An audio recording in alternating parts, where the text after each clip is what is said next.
Hello everyone. So today we are going to learn the letter K. Letter K. So this is letter K. Let's repeat after me. Letter K. So this is uppercase K and this is lowercase k. They both look similar but there is a minor difference in formation. जब हम K लिखते हैं upper case K and lower case के तो थोड़ा सा difference है. यहाँ पे आप देख सकते हैं स्लैंटिंग लाइन का साइज़ में डिफरेंस है. जब हम फॉर्मेशन करेंगे तब हम उसको और डिटेल में बताएंगे. तो अभी हम इसका साउंड लर्न करते हैं. So this is letter K and the sound is ख. अगर आप ये नहीं बोलना आ रहा है ख तो हम ये भी बोल सकते हैं क क. अभी जो भी वर्ड्स जो भी पिक्चर्स जो क साउंड से आते हैं वो लेटर के से आते हैं. फॉर एग्जांपल क काइट, क काइट, क केटल, क केटल, क की, क की. Okay, so there are many words apart from these words. जो भी क साउंड से आते हैं वो सारे वर्ड्स के से ही होते हैं. So this is how uppercase K and lowercase k looks like.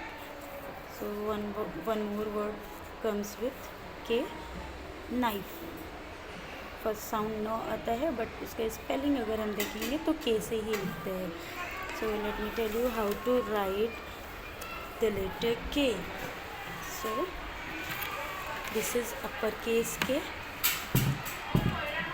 In 4-line English notebook we can see 1, 2, 3, 4 lines are there. English की नोटबुक में 4 लाइन्स होती है. और जब हम K लिखते हैं अपर केस या लोअर केस दोनों ही K में हम नीचे की लाइन में टच नहीं करते हैं. नीचे की लाइन में नहीं लिखते हैं, 3 लाइन्स में ही लिखते हैं. 1, 2, 3, 1, 2, 3. एंड उसका प्रोसेस कैसे होता है. First we will draw standing line. 3 lines में हम स्टैंडिंग लाइन ड्रॉ करेंगे like this. Then slant line, ऊपर की ही लाइन से मिडिल लाइन तक के हम स्लैंट लाइन बनाएंगे और फिर अगेन वहाँ से ही दूसरा स्लैंट लाइन यहाँ तक के बनाएंगे like this. Standing line, slant line from the first line to second to third in this way. Let me show you how. So we will draw one standing line like this. Slant line हम यहीं इस वाली ही line से बनाएंगे but थोड़ा दूर से और इसको मिडिल लाइन तक के लेके आएंगे. फिर यहाँ पे जहाँ पे हमने एंड किया था वहाँ से ही स्टार्ट करेंगे like this and third line तक. This is uppercase K. Let me show you once more. Standing line, slant line, again slant line. So this is uppercase K and lowercase K में क्या difference है. Standing line दोनों की same होती है, 3 lines में ही आती है. बट जो हम स्लैंट लाइन बनाते हैं वो इसमें हम फर्स्ट लाइन से स्टार्ट करते हैं. फर्स्ट से सेकंड तक एक स्लैंट लाइन होती है और सेकंड लाइन से थर्ड लाइन तक में ये सेकेंड स्लैंट लाइन होती है.